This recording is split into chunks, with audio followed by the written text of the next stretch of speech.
Okay जी, अब एक code मैंने लिखना है जो 3 रो वाला ट्रायंगल जो है उसको प्रिंट कर दे। ठीक है, एक कोड लिखना है जो 3 रो वाला ट्रायंगल को प्रिंट कर दे। पहला स्टेप क्या होना चाहिए कोड करने से पहले? हाथ खड़ा करके बताएं। थिंक, बिल्कुल सही कहा। You have to think about the problem. आपने थिंक करना है कि इस प्रॉब्लम को कैसे सॉल्व करें। ठीक है, आउटपुट सामने है, आउटपुट को आपने गौर से देखना है। आउटपुट के ऊपर मैं ट्रायंगल लेके आना चाहता हूँ। मैं ट्रायंगल लेके आना चाहता हूँ, 3 रो वाला ट्रायंगल जो है वो लेके आना चाहता हूँ। ठीक है, गौर से देखें आउटपुट को। फर्स्ट रो में कितने स्पेसेस हैं? वर्टिकल लाइन ड्रॉ करें। एक, दो, दो स्पेसेस हैं। लास्ट रो को आपने देखना है, और लास्ट रो के कॉरस्पॉन्डिंग जो स्टैरिक है उसके वर्टिकल लाइन ड्रॉ करें, आपको पता चल जाएगा फर्स्ट रो में कितने स्पेसेस हैं। तो लास्ट लाइन में तीन तीन स्टैरिक हैं। फर्स्ट स्टैरिक को बिल्कुल ऊपर की तरफ लेके जाएं, एक स्पेस। दूसरे स्टैरिक को बिल्कुल ऊपर की तरफ लेके जाएं, दूसरा स्पेस। और फर्स्ट लाइन के ऊपर एक ही स्टैरिक है। ठीक है, सेकेंड रो में कितने स्पेस है? देखा, कर दिया आपने काम खराब। दो कैसे हैं?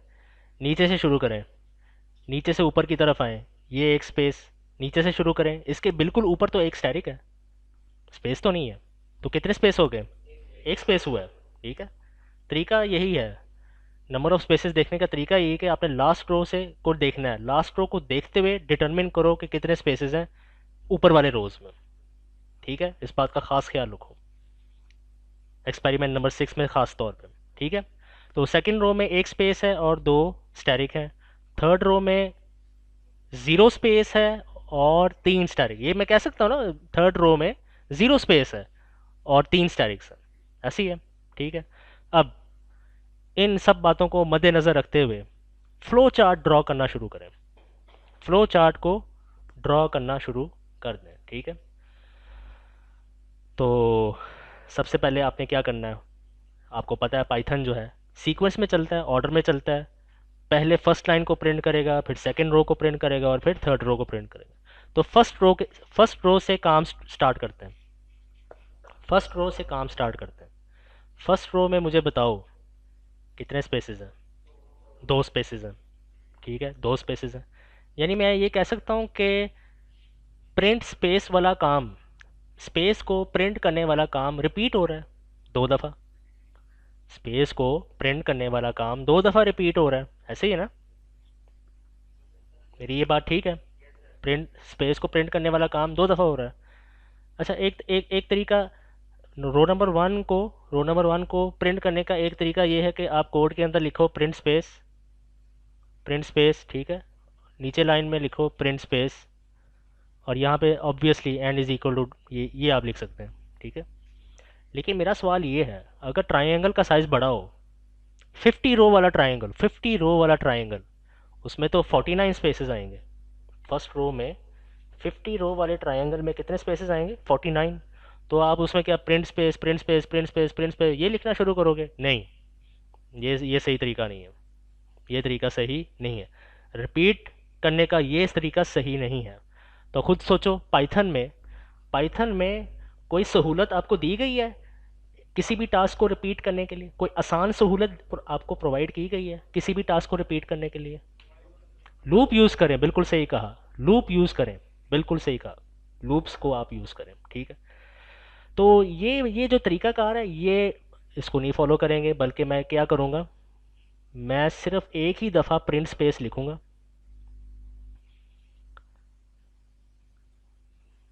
प्रिंट स्पेस, और इसको मैं रिपीट करूँगा।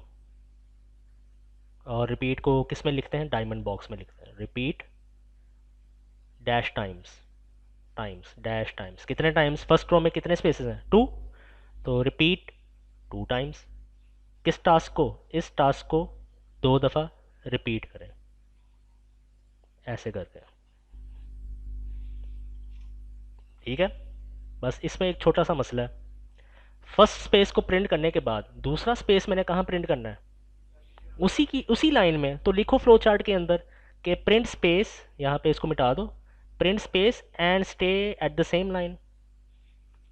Stay at the same line, ये आपने लिखना है, stay at the same line. और इस पूरे को एक बॉक्स के अंदर बंद कर दो।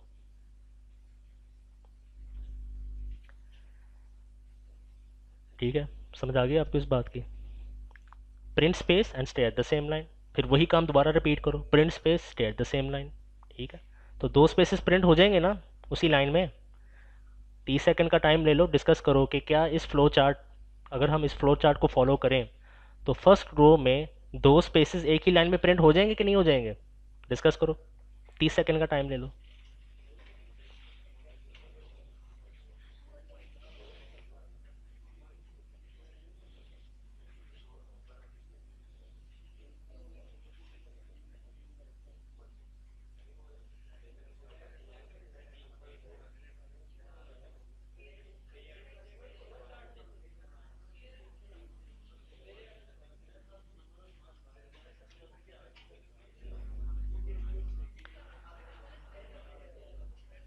ठीक है जी, तो ये दो स्पेसेस जो हैं एक रो में प्रिंट हो जाएंगे। ठीक है। अच्छा, अब कुछ स्टूडेंट्स का सवाल ये है कि हमने डायमंड बॉक्स में रिपीट क्यों लिखा? क्योंकि लूप जो है वो भी एक कंडीशन की तरह ही है। वाइल में आपको पता है, वाइल एक कंडीशन के तहत चलता है। फॉर में भी कंडीशन है। क्या कंडीशन है फॉर में? जब तक वेरिएबल एक्स के अंदर, जब आप फॉर एक्स इन रेंज लिखते हैं, जब तक एक्स के अंदर वैल्यू आती जाएगी फॉर लूप चलता रहेगा। जब रेंज में वैल्यूज़ ख़त्म हो जाएंगी फॉर लूप ख़त्म हो जाए, तो कंडीशन है। क्या कंडीशन है? अगर वैल्यू रेंज में है फॉर लूप चलेगा, वैल्यू रेंज में नहीं है फॉर लूप ख़त्म। कंडीशन है, इसलिए मैंने डायमंड बॉक्स यहाँ पे यूज़ किया हुआ। ठीक है, अभी फॉरगेट, इस बात को भूल जाओ कि यहाँ पे कौन सा लूप यूज़ होगा, फॉर या वाइल, ये बाद में देखेंगे। बस आपने इसको सिंपल अल्फाज में दूसरों को बताना है कि मैंने ये वाला टास्क रिपीट करना है। ठीक है, क्लियर है? ब्लू स्वेटर वाले आपको समझ आ रही है? अब दो स्पेसेस प्रिंट हो गए फर्स्ट रो में, नेक्स्ट काम क्या करना है? एक स्टैटिक को प्रिंट करना है, तो ठीक है, जब लूप ख़त्म हो जाए, ठीक है, जब लूप फॉल्स हो जाए तो आपने क्या करना है? प्रिंट स्टैटिक, ये आपने लिख देना आउटपुट पे। कुछ भी नहीं नोट करना आपने, कुछ भी नोट डाउन नहीं करना इस वाले लेक्चर में। ये सब कुछ रिकॉर्डेड है, बस आपने समझना है, दैट्स इट। ठीक है, तो प्रिंट स्टैटिक, ठीक है, ये प्रिंट स्टैटिक वाला काम हो गया। फर्स्ट रो कंप्लीटली प्रिंट हो जाएगा। ठीक है, प्रिंट हो जाएगा। इस बॉक्स को बंद कर दें। स्टैटिक को प्रिंट करने के बाद नेक्स्ट काम क्या करें, बताओ? बिल्कुल सही कहा, स्टैटिक को प्रिंट करने के बाद नेक्स्ट लाइन में जाओ। ठीक है, नेक्स्ट लाइन में जाओ तो यहाँ पे लिखो go to the next line, go to the next line.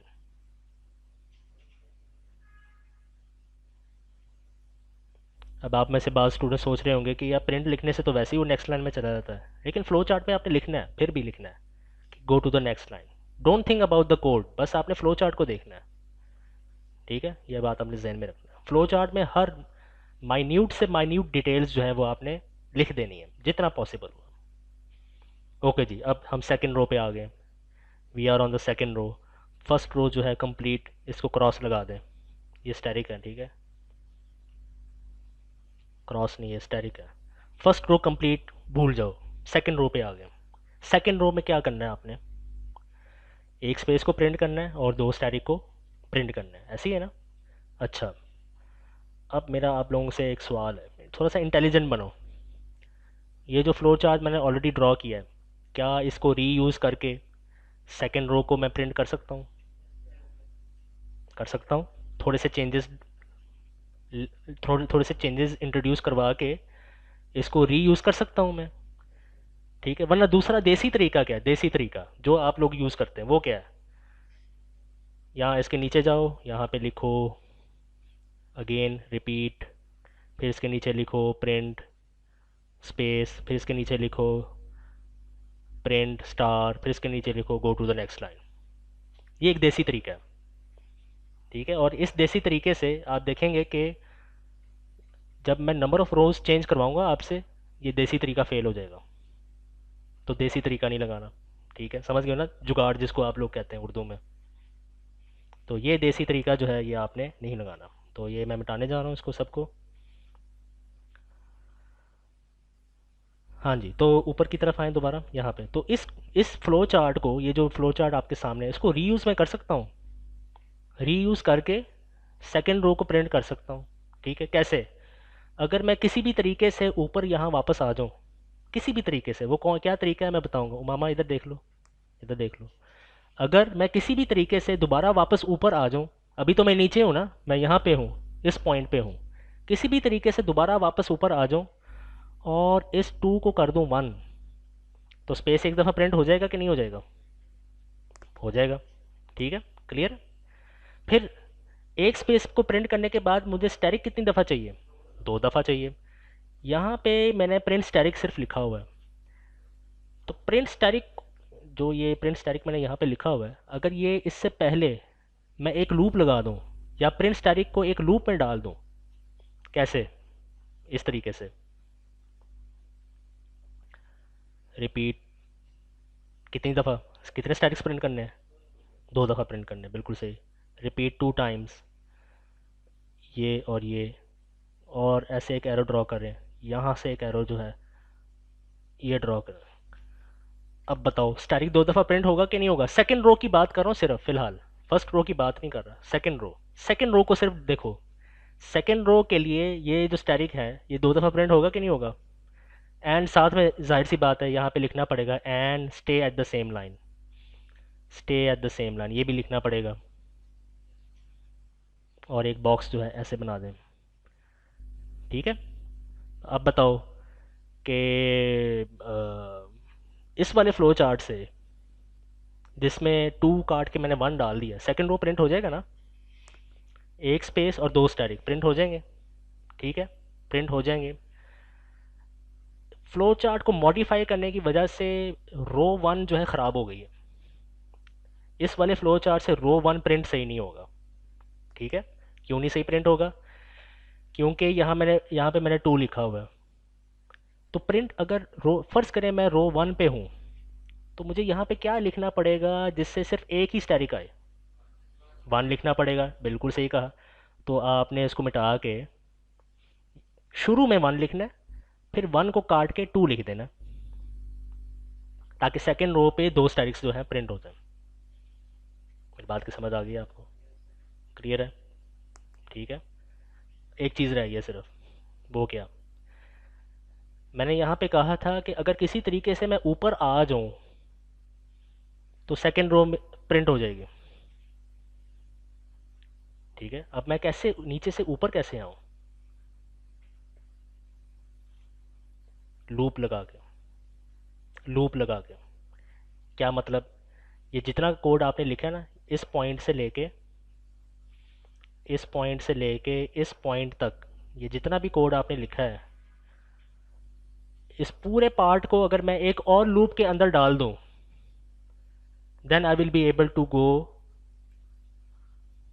Upwards, जहाँ पे वो पहला डायमंड है, और सेकंड रो जो है वो प्रिंट करने में कामयाब हो जाऊंगा। तो अब मैं क्या करने जा रहा हूँ, गौर से देखें। इस पूरे पार्ट को एक और लूप के अंदर डालने जा रहा हूँ। ठीक है, इस पूरे लूप को, इस पूरे लूप को एक और, मैं कलर चेंज करने जा रहा हूँ, एक और लूप के अंदर डालने जा रहा हूँ ऐसे, और ये एरो जो है वो ऐसे ड्रॉ मैंने कर दिया, और इसके अंदर रिपीट डैश टाइम्स। अब ये डैश क्या है ये बाद में देखेंगे। ठीक है, समझ आ गई बात की? अच्छा, अब क्या मैं ये कह सकता हूँ कि इस पॉइंट से लेके इस पॉइंट तक जो मैंने फ्लो चार्ट लिखा है, this this part of the flow chart is responsible to print one row of the triangle. एक मिनट का टाइम ले लो, इस बात को हजम करो।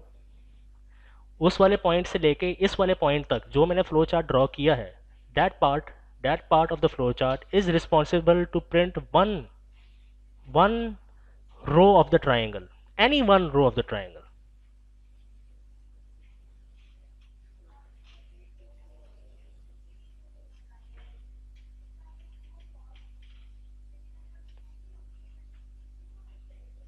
अच्छा एक मिनट, इसमें ये देखो, इसमें एक ये चीज़ मिसिंग है, ये एरो भी लगाना है, क्योंकि हमने स्टैटिक जो है दो दफ़ा प्रिंट करना है ना। हमने रिपीट करना है इस वाले पार्ट को दो दफ़ा। एक मिनट, मैं आपके क्वेश्चन की तरफ आता हूँ, वेट करें।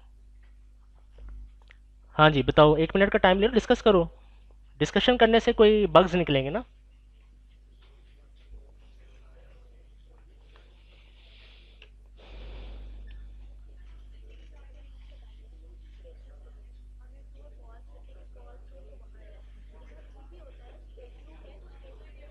नहीं नहीं नहीं, फॉल्स का यहाँ में मतलब कुछ और है। फॉल्स का मतलब ये है कि लूप फिनिश हो गया। यहाँ पे फॉल्स का मतलब कुछ और है। हाँ भी, आप लोग मुत्तफिक हैं इस फ्लो चार्ट से।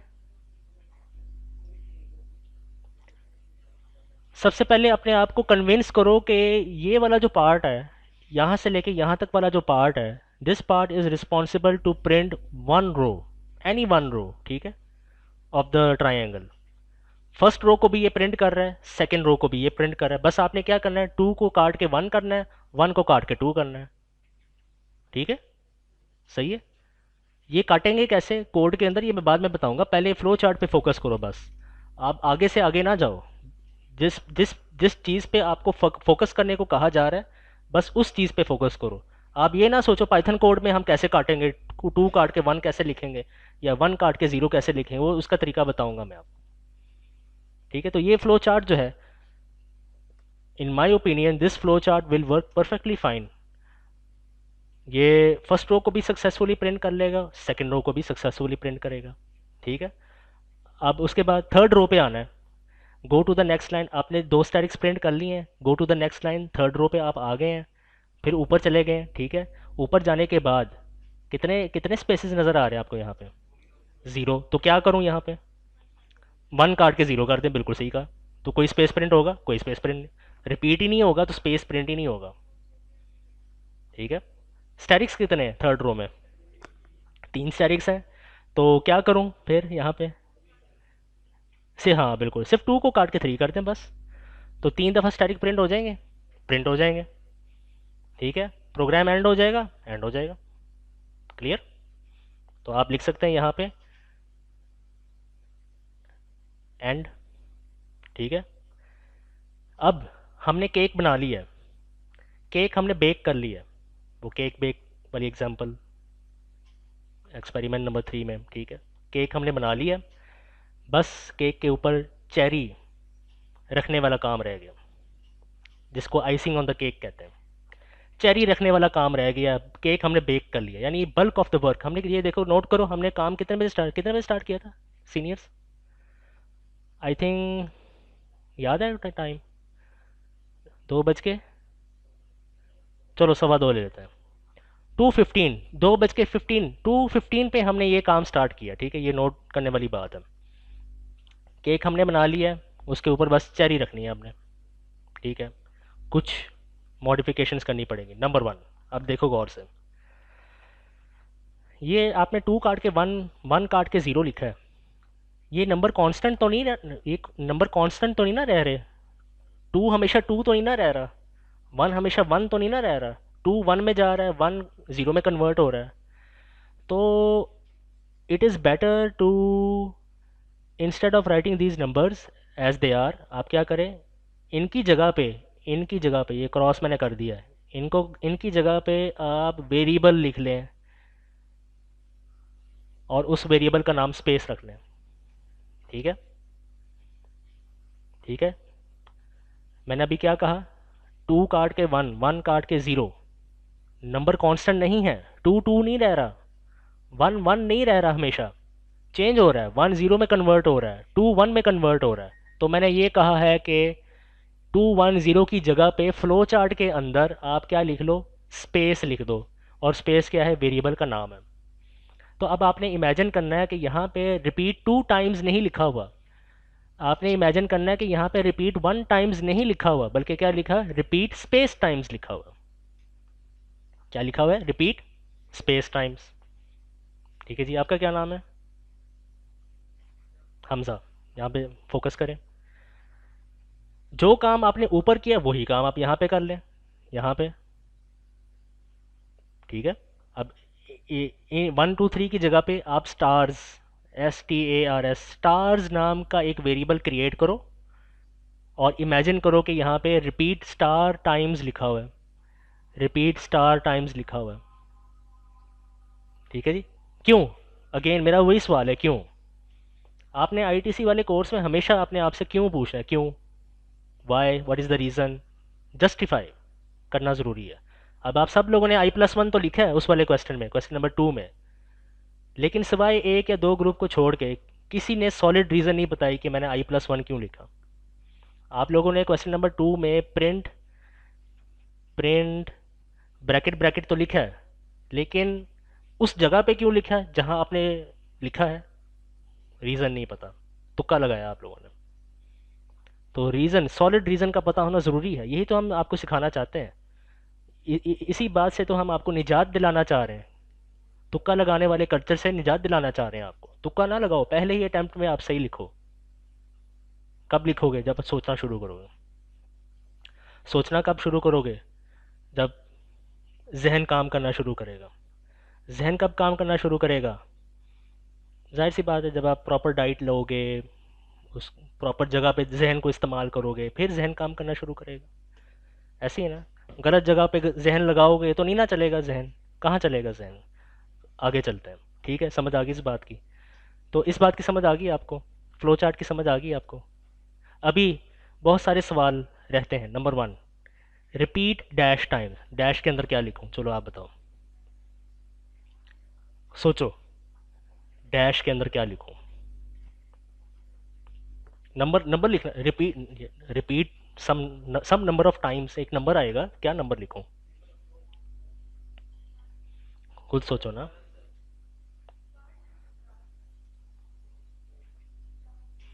स्टार तो 1 2 3 4 5 6, 6 स्टार्स हैं, 6 दफ़ा, 6 दफ़ा रिपीट करो।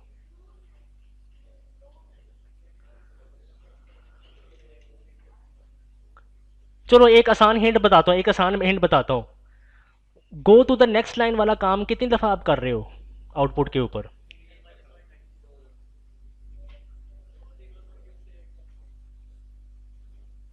गो टू द नेक्स्ट लाइन में जाने के बाद आप क्या कर रहे हो? नेक्स्ट रो में जा रहे हो। Go to the next line दोबारा करने से आप नेक्स्ट रो में जा रहे हो। कितने रोज हैं फिर? 3 रोज हैं। इस आउटपुट पे 3 रोज है ना, जितने रोज है उतनी दफा रिपीट करो। Repeat 3 times. ठीक है ना? जितने रोज हैं उतनी दफा रिपीट करो। वाह, ये आपका वाहिद सेक्शन है जिन्होंने ये सही जवाब नहीं दिया। ए बी सी ने सही जवाब दिया। जब मैंने उनको फ्लो चार्ट बना के दे दिया और मैंने पूछा कि ये डैश में क्या आएगा, सब ने आंखें बंद करके 3 3 बताया। बस ये वाहिद सेक्शन है जिन्होंने सही जवाब नहीं दिया। पहले आप टेक लगाओ ना ज़रा, सही तरह बैठो। ठीक है जी। तो यहाँ पे कन्विंस योर सेल्फ अगेन, ये 30 सेकेंड्स का टाइम ले लो और देखो यार वहाँ पे 3 आना चाहिए या नहीं आना चाहिए। Convince your self.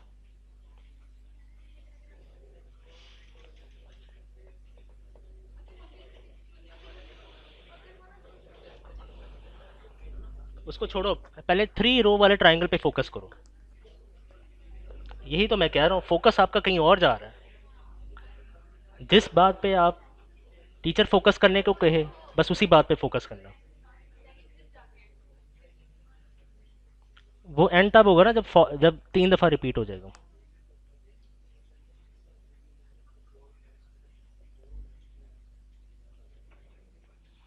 हाँ जी भाई, 3 लिखना दुरुस्त है कि नहीं?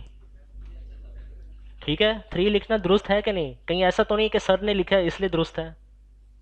इस वाले कल्चर से भी बाहर आओ। हमारे बड़े कहते हैं कि हमारे बड़े ने जो कहा है वो हमेशा सही है। इस वाले कल्चर से भी बाहर आओ, ये याद रखो, नुकसान उठाओगे। तो यहाँ पे मैंने क्या लिखा है? Repeat 3 times. ठीक है, रिपीट 3। यही तो 1 मिनट किस लिए दिया मैंने आपको? Convince your self. अभी ज़रा ये ख़त्म हो जाए ना, फिर मैं आपको कन्विंस करता हूँ। 1 मिनट मुझे ज़रा यहाँ आने दो, अभी ज़रा टाइम कम है ना, इसलिए मैं जल्दी जल्दी चल रहा हूँ। अच्छा जी, तो ये 3 टाइम्स ही हैं, सिवाय एक बंदे के बाकी सब मुत्तफिक हैं, उसको मैं बाद में कन्विंस करूँगा। अच्छा, छोटे छोटे काम रह गए। ठीक है, हमने कपड़े शपड़े पहना दिए हैं उसको, बस हमने क्या करना है, थोड़ा सा मेकअप करना है, थोड़ा सा परफ्यूम इसके ऊपर छिड़कना है, थोड़ा सा लिपस्टिक वगैरह लगाना है, डेट्स इट। ठीक है। नंबर वन, गौर से देखें, गौर से देखो, या आप उसमें बातें कम करो वरना बाहर निकाल दूंगा लैब से।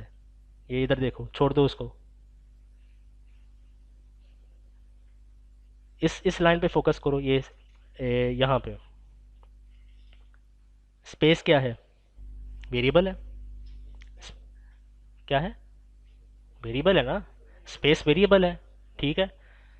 मुझे ये बताओ कि पाइथन, अब आपने पाइथन के पॉइंट ऑफ व्यू से सोचना है। ठीक है, थोड़ा सा पाइथन के पॉइंट ऑफ व्यू से सोचना है।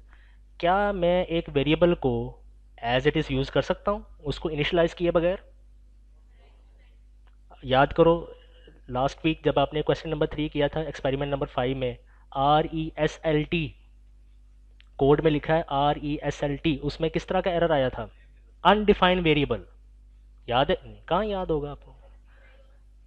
जो आप लोगों ने काम किया कहाँ याद रहता है? क्वेश्चन नंबर 3 करो, एक्सपेरिमेंट नंबर 5 में एक एरर आएगा, अनडिफाइंड एरर, अनडिफाइंड वेरिएबल। वो एरर कब आता है? जब आप एक ऐसा वेरिएबल लिखते हो जिसको आपने इनिशियलाइज ना किया हो, तब वो एरर आता है।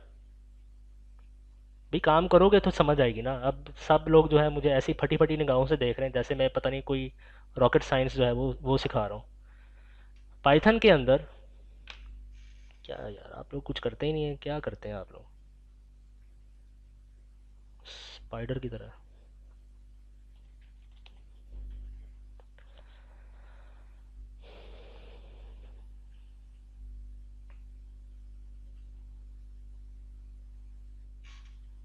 अब करके दिखाना पड़ रहा है आप लोगों को, क्या करें?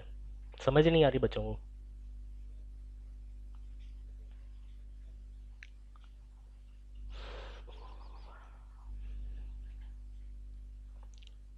ओके, तो मैं ये कह रहा था कि स्पाइडर के अंदर अगर आप वेरिएबल लिखते हो और उसको इनिशियलाइज नहीं करते तो एरर आता है। फिर भी नहीं समझ आ रही इनको। नहीं, करके दिखाना पड़ेगा। अभी मैं करके दिखाता हूँ। इनिशियलाइज का मतलब समझते हो कि नहीं समझते? चलो वो भी अभी समझाते हैं अभी।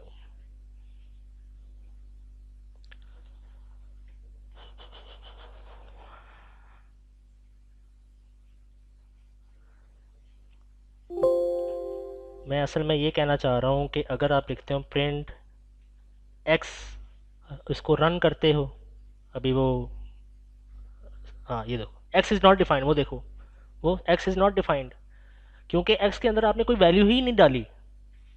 एक्स के अंदर आपने कोई इनिशियल वैल्यू ही नहीं डाली, इसलिए वहाँ पे एरर आ रहा है। अगर मैं यहाँ पे लिखूँ x is equal to one, तो आउटपुट पे आएगा x is equal to one, one आएगा, वन आएगा, ये देखें। ये मैं कहना चाह रहा हूँ। ठीक है।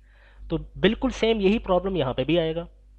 आपने स्पेस वेरिएबल तो लिख दिया है लेकिन उसको आपने इनिशियलाइज नहीं किया, यानी उस स्पेस वेरिएबल के अंदर कोई वैल्यू नहीं डाली, तो एरर आएगा। तो आपने इस एरर को ख़त्म करना है। तो हमने क्या करना है, स्पेस और स्टार वेरिएबल्स को इनिशियलाइज करना है। तो what is the initial value of space? यहाँ पे देखो, initial value of space is two. ठीक है। अब बहुत सारे लोगों के दिलों में, छोटे छोटे दिलों में ये सवाल पैदा होगा कि सर ने स्पेस इक्वल टू टू जो है वो ऊपर क्यों लिखा है, लूप के अंदर क्यों नहीं लिखा, या इसके अंदर क्यों नहीं लिखा, इसके अंदर क्यों नहीं लिखा? तो ये वाला काम आपने घर जाके सोचना है। स्टार्स की इनिशियल वैल्यू क्या है? यहाँ पे देखो, स्टार्स की इनिशियल वैल्यू क्या है? वन। तो आपने यहाँ पे लिखना है स्टार इक्वल टू वन, डब्बे में बंद करो, एरो लगाओ यहाँ पे। ठीक है, क्लियर है? एक दो काम रह गए, सिर्फ एक दो काम रह गए। ठीक है। गौर से देखो फ्लो चार्ट को। आपने अपने अपने काम को गौर से देखते रहना है। ठीक है। स्पेस, स्पेस की इनिशियल वैल्यू टू है, टू से आपने वन पे जाना है, कैसे जाएंगे? माइनस वन करके, किसको? स्पेस को माइनस वन करना है। स्टार की इनिशियल वैल्यू है, स्टार की इनिशियल वैल्यू है वन, वन से टू पे जाना है, प्लस वन करना है, किसको? स्टार को करना है। पूरे फ्लो चार्ट में कहीं आपने माइनस वन प्लस वन किया? नहीं किया। तो इसका मतलब ये हुआ कि फ्लो चार्ट को थोड़ा सा मॉडिफाई मज़ीद करना पड़ेगा आपको। ठीक है। अब सवाल सवाल ये पैदा होता है, स्टार में से एक सब्ट्रैक्ट सॉरी, स्पेस में से एक माइनस और स्टार में वन प्लस कब कहाँ करेंगे? ठीक है, ये 30 सेकंड का टाइम दे रहा हूँ, अच्छी तरह सोचो, तुक्का ना लगाओ, तुक्का ना लगाओ। स्पेस स्पेस में से वन की कमी, स्टार में वन का इजाफा, कहाँ पे करें?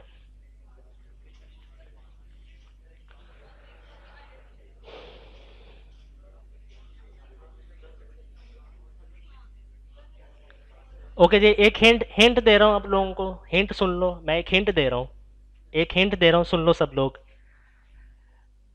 ये टू काट के वन आपने कब किया? याद करो जरा, टू काट के आपने वन कब किया?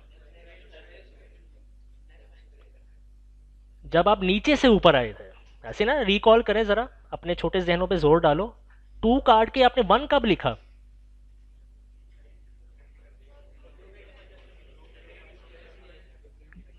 ओके, सुन लो एक बात। जब आपने टू, जिस वक्त आपने टू काट के वन लिखा, उस वक्त से बिल्कुल पहले आपने स्पेस में से -1 करना है। ठीक है, अब मैंने आपको एक बहुत बड़ी हिंट दे दी है। अब सोचो, टू काट के आपने वन कब लिखा? जब आप नीचे से ऊपर आए हैं। सोचो।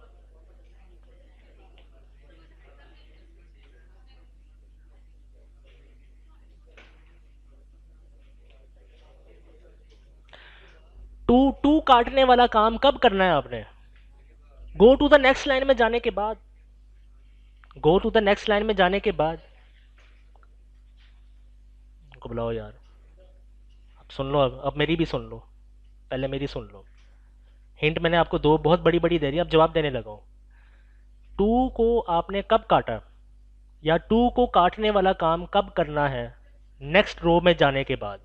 ठीक है, नेक्स्ट लाइन में जाने के बाद। तो फिर सिंपल आपने क्या करना है, यहाँ पे फ्लो चार्ट में इस लाइन को ख़त्म कर देना है यहाँ से। ये मैंने ख़त्म कर दी, और यहाँ पे मैं लिखूँगा स्पेस इज इक्व स्पेस क्या करें, -1 करें। हाँ, स्पेस -1 करें। अच्छा, स्पेस में से मैंने वन निकाल दिया, जो जवाब आया किस में डालूं? अब ये सवाल, एक और सवाल पैदा होता है। अब ये देख रहे हैं कितने सवाल पैदा होते हैं एक कोड को लिखने में। स्पेस में से वन माइनस करने के बाद किस में डालूं, किस वेरिएबल के अंदर डालूं? क्यों? क्योंकि फ्लो चार्ट में स्पेस ही इस्तेमाल होगा आगे। That is the reason, that is the reason. Flow chart के मुताबिक स्पेस ने ही यूज होना है आगे जाके, इसलिए स्पेस -1 का आंसर आपने स्पेस के अंदर ही स्टोर करना है। बिल्कुल सही कहा। सिर्फ एक बंदे ने सही जवाब दिया, बाकियों को समझ नहीं आया। अगला सवाल सेम। स्टार में एक का इजाफा आपने करना है, बिल्कुल इसके नीचे। स्टार में एक का इजाफा करना है, और स्टार में ही स्टोर करना है, क्योंकि स्टार ने ही यूज होना है, स्टार वेरिएबल ने ही आगे जाके, ये देखो ना, आगे जाके स्टार वेरिएबल ने ही यूज होना है। इसलिए मैंने स्टार +1 करने के बाद स्टार में स्टोर कर दिया। ठीक है, क्लियर? ठीक है, अब लूप को कंप्लीट करें, लूप को कंप्लीट करें। ये एरो ड्रॉ करें नीचे, और ये एरो इसको आप ऊपर की तरफ ले जाएं ऐसे, यहाँ पे इसको कंप्लीट करें लूप को। ठीक है, तो अगेन 1 मिनट का टाइम ले लो, ये 1 मिनट का टाइम ले लो। ये जूम आउट क्यों नहीं हो रहा? अच्छा, ये मैक्सिमम जूम आउट है, इससे ज़्यादा जूम आउट नहीं होता। 1 मिनट का टाइम ले लो, और हाँ, तीन तीन दफ़ा रिपीट करने के बाद प्रोग्राम को क्या कर दो, एंड कर दो। ठीक है, ये एरो मैंने ड्रॉ किया, प्रोग्राम को 3 दफ़ा रिपीट करने के बाद प्रोग्राम को क्या कर, अब आप लोग देख लो, कन्विंस करो अपने आप को कि ये जो पूरा फ्लो चार्ट मैंने ड्रॉ किया है, this will print a triangle of 3 rows. Convince करो अपने आप को, अपने आप को कन्विंस करो। जल्दी जल्दी कन्विंस करो, टाइम नहीं है। आपको मैं अभी कन्विंस करने आ रहा हूँ, वेट करो आप थोड़ा सा।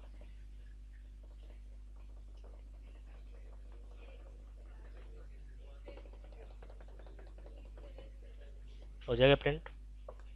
3 रो वाला ट्राइंगल प्रिंट हो जाएगा कंप्लीट। नीचे से भी दिखा दो, ये लो, हो जाएगा ना? स्टेप बाय स्टेप चल के, घर जाके स्टेप बाय स्टेप चला के। ठीक है जी, तो बात सुनो, टाइम ज़ाया करने के बजाय, टाइम आप लोग टाइम ही ज़ाया कर रहे हो। तो मैं कन्विंस्ड हूँ कि ये प्रिंट हो जाएगा। मैं अभी 100% कन्विंस्ड नहीं हूँ। 100% कन्विंस्ड तब होऊंगा जब मैं कोड लिखूंगा और उसको टेस्ट करूंगा। I am not 100% convinced. ठीक है, सो थिंक करने के बाद, फ्लो चार्ट लिखने के बाद नेक्स्ट स्टेप क्या है? टाइम नोट डाउन करो, टाइम नोट डाउन करो। What is the time? 2:52। 2:15 से हमने काम स्टार्ट किया और 2:52 PM पे हमने फ्लो चार्ट वाला काम खत्म किया। ठीक है, चलो नेक्स्ट स्टेप क्या है? फ्लो चार्ट को कोड के अंदर कन्वर्ट करें। बिल्कुल सही कहा, तो कोड के अंदर कन्वर्ट करना शुरू कर दें। ये मैं दूसरे कलर का मार्कर यूज़ करने जा रहा हूँ। स्टार्ट आपने यहाँ से करना है, जाहिर सी बात है, यहाँ से स्टार्ट करेंगे, START स्टार्ट लिख के। ठीक है, तो इस बॉक्स को कन्वर्ट करो कोड में, पाइथन कोड में। कैसे कन्वर्ट करेंगे? बिल्कुल सही कहा, स्पेस इक्वल टू 2। इस फ्लो चार्ट में आप ये भी लिख सकते थे स्टोर 2 इन स्पेस, यहाँ पे आप लिख सकते थे स्टोर 1 इन स्टार। ठीक है, ये भी कर सकते थे आप फ्लो चार्ट के अंदर। ठीक है, चलो जी, इस बॉक्स को कन्वर्ट करो, क्या आएगा आंसर? कोड क्या आएगा? स्पेस, नहीं star, star is equal to 1। ठीक है, अब साथ साथ टिक करते जाओ, जो काम आपने कंप्लीट कर लिया उसको टिक करते जाओ। ये भी हो गया, ये भी हो गया। नेक्स्ट बॉक्स ये है, डायमंड बॉक्स। ये क्या है? रिपीट। अब अपने आप से पूछो, पाइथन में रिपीट करने वाला काम कौन करता है? फॉर लूप भी करता है और वाइल भी करता है, लेकिन मैं यहाँ पे फॉर यूज़ करूँगा क्योंकि फॉर इस्तेमाल करना आसान है, वाइल थोड़ा मुश्किल है। ठीक है, अब मुश्किल क्यों है, आसान क्यों है, ये भी एक लंबी बहस है, बाद में देखेंगे उसको। तो यहाँ पे फॉर लूप यूज़ करूँगा। कितनी दफ़ा रिपीट करना है? ठीक है, तो फॉर एक्स इन रेंज, इसको थोड़ा सा मैं उधर लेके जा रहा हूँ। फॉर एक्स इन रेंज लिखना कुछ भी नहीं है, बस आपने देखते जाना है मैं कैसे काम कर रहा हूँ। फॉर एक्स इन रेंज 3, बिल्कुल सही कहा। ये चूं चूं बंद करो अपनी, इधर देखो, मैंने पहले भी आपको कहा है कमेंट्स नहीं पास करना। इधर देखो, आराम से चुप करके देखो जो मैं काम कर रहा हूँ। फिर बाद में आप लोगों ने ही रोना है कि हमसे कोड नहीं हो रहा, ये हो गया वो हो गया। आराम से चुप करके देखो। अच्छा, तो ये भी हो गया, तो इस बॉक्स को भी टिक कर दो। नेक्स्ट काम, ये वाला बॉक्स आपने लिखना है। ये क्या लिखा हुआ है? रिपीट, तो इसका मतलब फॉर यूज़ करना पड़ेगा। ठीक है, इसका मतलब यहाँ पे भी फॉर यूज़ करना पड़ेगा, यानी नेक्स्ट इंस्ट्रक्शन जो लिखूंगा वो फॉर होगा। लेकिन कहाँ लिखूँ? इसके अंदर लिखूंगा ना, क्योंकि ये फॉर, ये जो डायमंड बॉक्स है ये इसके अंदर है। ये वाला जो डायमंड बॉक्स है ये इसके अंदर है, इसलिए नेक्स्ट जो फॉर लिखूंगा वो स्पेस दे के लिखूंगा, फॉर वाई इन रेंज। ठीक है, कितनी दफ़ा? स्पेस टाइम्स, तो यहाँ पे लिखूंगा स्पेस, SPAC स्पेस। ठीक है, कुछ स्टूडेंट्स को नहीं पता चल रहा, कुछ स्टूडेंट्स को नहीं पता चल रहा होगा कि अंदर वाला जो डायमंड बॉक्स है वो इसके अंदर कैसे है। ये नेक्स्ट टाइम मैं बताऊंगा कि इसको पहचानने का तरीका क्या है। फटाफट इसको पहचानने का तरीका क्या है ये नेक्स्ट टाइम बताऊंगा। ठीक है, नेक्स्ट टाइम बताऊंगा, अभी टाइम नहीं है। अच्छा, नेक्स्ट, इसको भी टिक कर दो। ये वाला बॉक्स क्या कर रहा है? Print space. स्पेस को कैसे प्रिंट करते हैं? प्रिंट लिख के।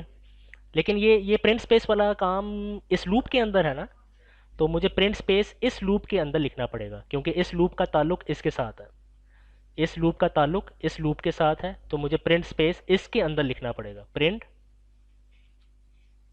F string space and stay at the same line. Same line में क्या कमांड है? सेम लाइन में रहने के लिए क्या कमांड? एंड, बिल्कुल सही कहा, end is equal to double quotation mark, बिल्कुल सही कहा, डबल कोटेशन डबल कोटेशन। ठीक है, तो ये वाला बॉक्स भी कंप्लीट हो गया, इसको टिक कर दें। ये आप लोग देख रहे हैं ये कैसे मैं सारा काम कर रहा हूँ। मैं आप लोगों के सामने पेन और पेपर के साथ ये सारा काम कर रहा हूँ। It means I expect you people to also do the same. आप लोगों ने भी यही सेम काम करना है, घर जाके क्विज के अंदर, एग्जाम के अंदर आपने यही सेम काम करना है। मेरी बात की समझ आ गई? कल को आप ये इल्ज़ाम नहीं लगा सकते कि हमारे टीचर ने हमें कुछ सिखाया नहीं है। हमारे टीचर ने हमें पेज और पेन के ऊपर एल्गोरिदम या फ्लो चार्ट ड्रॉ करना और फिर उस फ्लो चार्ट को कोड में कन्वर्ट करना सिखाया नहीं है। ये आपको ये कहने का राइट बिल्कुल नहीं है। ठीक है, मैं बात की समझ आ गई आपको? आगे चलते हैं। अब ये वाला बॉक्स भी हो गया, अब ये बॉक्स रह गया। अब मुझे ये बताओ, ये बॉक्स जो है ये इस बॉक्स के अंदर है या बाहर है? बाहर है, लेकिन ये बॉक्स इसके तो अंदर है ना। ये वाला बॉक्स इसके अंदर है। तो इसका मतलब ये है कि ये जो फॉर लूप है, ये इस रिपीट का ताल्लुक फॉर के साथ है ना। तो इस फॉर लूप को मुझे इसके बिल्कुल नीचे लेकिन इसके अंदर लेकिन इसके नीचे लिखना पड़ेगा। फॉर जेड इन रेंज, क्या लिखा हुआ है यहाँ पे? स्टार्स लिखा हुआ है। मतलब कितनी दफ़ा रिपीट करना है? स्टार टाइम रिपीट करना है, स्टार टाइम इसको रिपीट करना है। ठीक है, इसको थोड़ा सा उधर लेके जाता हूँ। अच्छा जी, अब मुझे ये बताओ कि ये बॉक्स भी हो गया। अब ये वाला बॉक्स इसके अंदर है। क्या लिखा हुआ है? Print static. तो इसका मतलब ये हुआ कि मुझे प्रिंट स्टैटिक यहाँ पे लिखना पड़ेगा, इसके अंदर प्रिंट एफ स्टैटिक। और stay at the same line के लिए क्या करना पड़ेगा? End is equal to double quotation double quotation. ठीक है, ये भी हो गया। ठीक है, कुछ लोगों को अगर समझ नहीं आ रही, डोंट वरी, सारा कुछ रिकॉर्डेड है। 2x स्पीड पे चला के आप इसको देख सकते हैं। जब आपको 1x पे समझ नहीं आ रही क्लास में बैठ के, घर में बैठ के 2x पे कहाँ समझ आएगी? ये मेरा सवाल है। ठीक है जी, अब नेक्स्ट चलते हैं। नेक्स्ट बॉक्स कौन सा है? ये वाला बॉक्स है। Go to the next line. Go to the next line, अभी आपको सीनियर्स ने बताया, नेक्स्ट लाइन में जाने के लिए। अच्छा मुझे ये बताओ, go to the next line जो है इस लूप के अंदर है या बाहर है? बाहर है ना। बाहर है। तो मैं लिखूंगा यहाँ पे बिल्कुल इस एफ के नीचे प्रिंट ब्रैकेट ब्रैकेट बस। बैक स्लैश एन भी लिख सकते हो, बैक स्लैश एन के बगैर भी लिख सकते हो। अब दोनों में फ़र्क क्या है? इस जवाब का मुझे खुद इंतज़ार है, आपकी तरफ से मुझे इसका जवाब चाहिए रात को। बैक स्लैश एन लिखने से क्या होता है और बैक स्लैश एन के बगैर यानी सिर्फ प्रिंट ब्रैकेट ब्रैकेट लिखने से क्या होता है? इसका इंतज़ार है मुझे। ठीक है, ओके जी। अब सिर्फ दो काम रह गए। Number one, space equal to space minus one.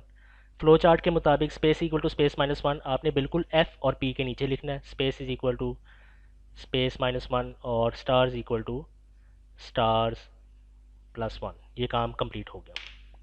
ठीक है, अब नेक्स्ट काम क्या करूँ? मैंने पेज के ऊपर कोड लिखा, अब मैं इसको स्पाइडर के अंदर लिखने जा रहा हूँ। तो आपने मुझे लिखवाना है, जो मैंने यहाँ पे लिखा है वो आपने लिखवाना है। चलो जी, लिखवाना शुरू करें। पहली line, space is equal to two, फिर उसके बाद इक्वल टू वन, उसके बाद फॉर क्या है? थ्री। अच्छा, फिर for y in range space. ठीक है, फिर उसके बाद प्रिंट एफ स्टार स्पेस और एंड इज इक्वल टू। ठीक है, उसके बाद for z in range stars. ठीक है, फिर उसके बाद प्रिंट एफ स्टार। स्टार है ना? मैं आपसे पूछ रहा हूँ ना, स्टार है ना? क्योंकि मैंने कोड को रट्टा नहीं लगाया हुआ। End is equal to double quotation. ठीक है, फिर उसके बाद प्रिंट। ठीक है, फिर उसके बाद space is equal to space minus one. अच्छा, माइनस वन है। ठीक है, और stars equal to stars plus one. ठीक, ये कोड मैंने लिख दिया। पूरे कोड में कहीं आपको रेड कलर का गोल सा क्रॉस नज़र आ रहा है? आपको नहीं नज़र आ रहा है, इसका मतलब सिंटेक्स एरर नहीं है। लेकिन ये ट्राइंगल शेप वार्निंग्स आपको नज़र आ रही है, ये वार्निंग है। क्या लिखा हुआ है? F string is missing place holder. इसका मतलब भी मैं आपको नेक्स्ट वीक बताऊंगा इसका मतलब क्या है। ठीक है, अगर कोड में वार्निंग आ जाए कोड चल जाएगा, कोई मसला नहीं, और आउटपुट भी सही आएगा। लेकिन अगर कोड में यहाँ पे आपको क्रॉस नज़र आ जाए, इसका मतलब गड़बड़ है,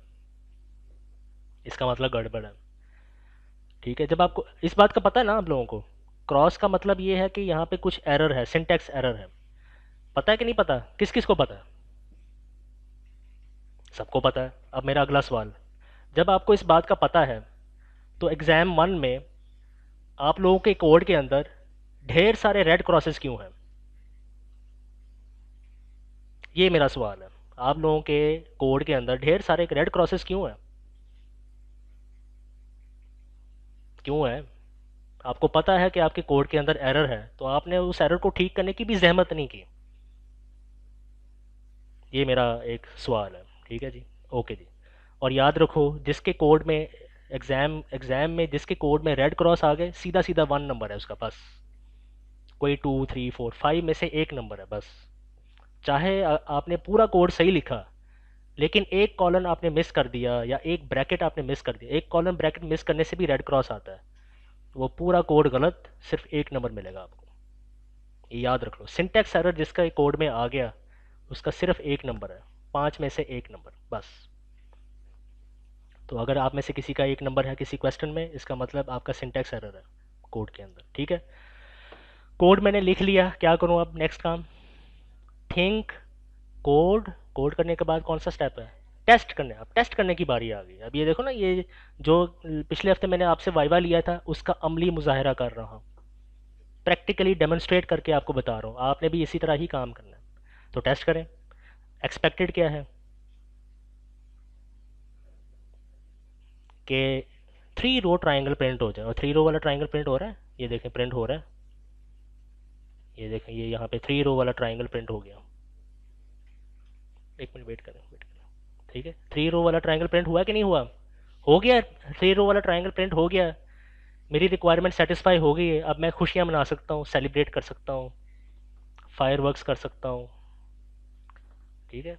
और भी जो आप लोग करते हैं, मुझे पता है आप लोग क्या क्या कुछ करते हैं, वो नहीं कर सकता मैं। ठीक है जी। तो आउटपुट जो है सही आ गया। ठीक है, क्लियर है। अब गौर करने वाली बात नंबर 1, क्या मेरा कोड क्या मेरा कोड पहले अटेम्प्ट में सही चला? सही चला ना पहले अटेम्प्ट में?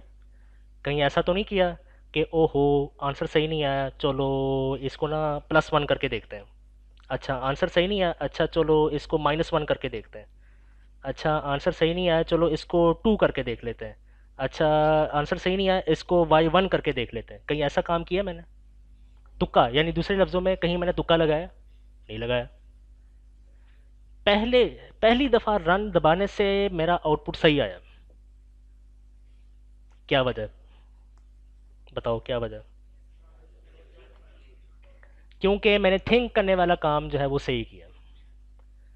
मैंने थिंक वाले काम पे कितना टाइम स्पेंड किया, ये देखो यहाँ पे थिंक वाले काम पे कितना टाइम स्पेंड किया है। किधर है टाइम? ये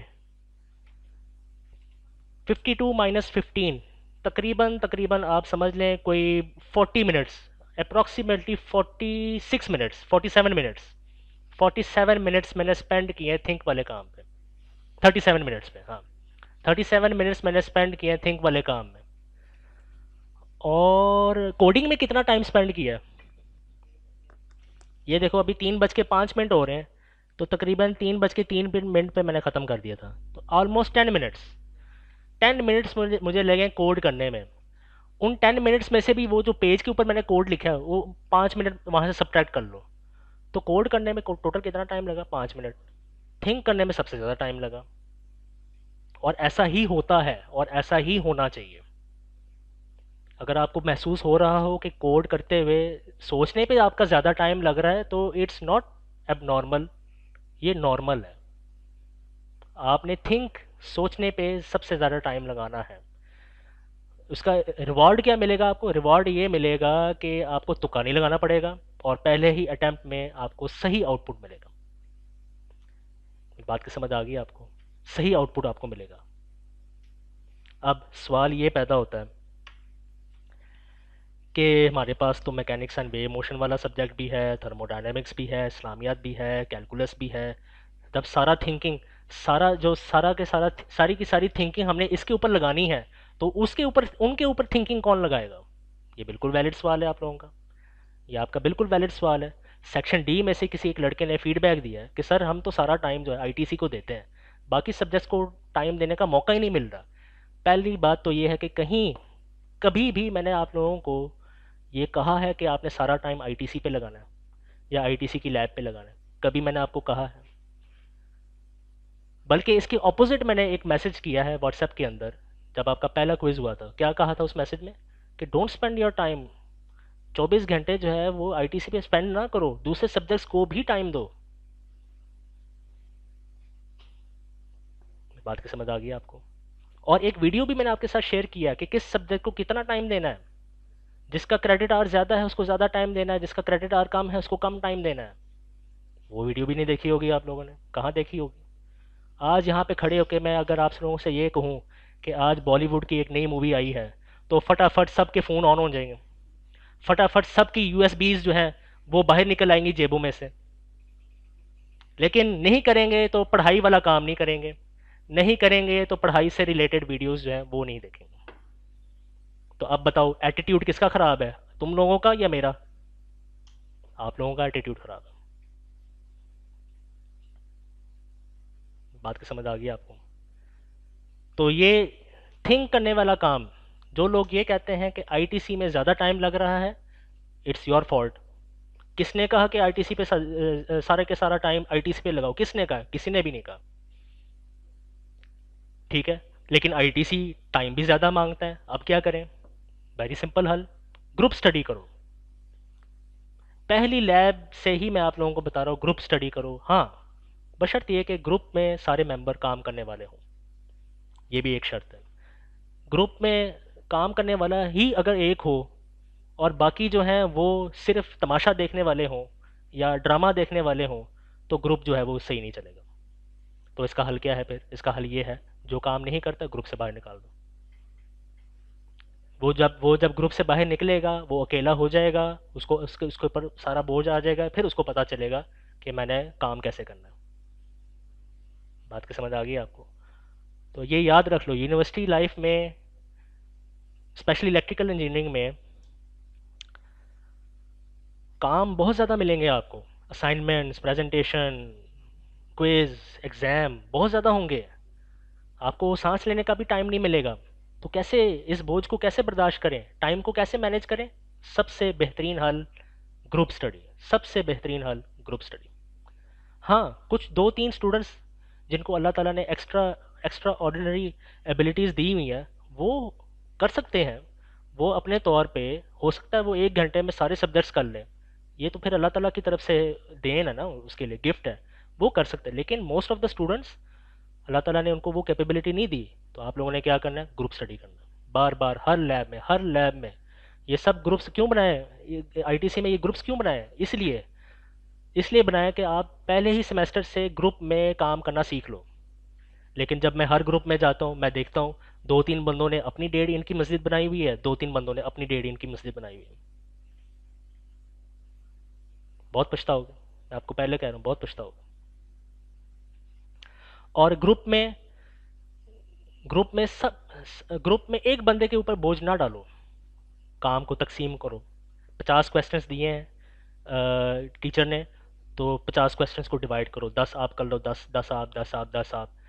ठीक है? और 10 करने का ये तरीका नहीं कि चलो आप पहले आप 10 कर लो, 1 घंटे बाद मैं 10 करूंगा, 1 घंटे बाद वो 10 करेगी, 1 घंटे बाद वो 10 करेगा। नहीं, ये तरीका नहीं है। 10 क्वेश्चंस पैरेलल में स्टार्ट करना है आपने, एक ही वक्त में पैरेलल में 10 क्वेश्चंस पे काम स्टार्ट करना है। जब आप अपने अपने 10 क्वेश्चंस कर लेंगे, अपने 10 क्वेश्चंस करने के बाद अपने जो 10 क्वेश्चंस हैं दूसरों को समझाना शुरू कर दो। मेरी बात की समझ आ गई आपको? और ये एक बात याद रख लो, ये मेरा 10 साल का एक्सपीरियंस है। जितना कॉन्सेप्ट मेरा टीचिंग करने के दौरान क्लियर हुआ है, उतना स्टूडेंट लाइफ में क्लियर नहीं था। इल्म फैलाने से कॉन्सेप्ट ज़्यादा मजबूत होता है, ये याद रख लो, ये याद रख लो। इल्म फैलाने से कॉन्सेप्ट ज़्यादा मजबूत होता है। तो मैं चाहता हूँ आप सबके अंदर भी दूसरों को समझाने, दूसरों को सिखाने का जज्बा आए।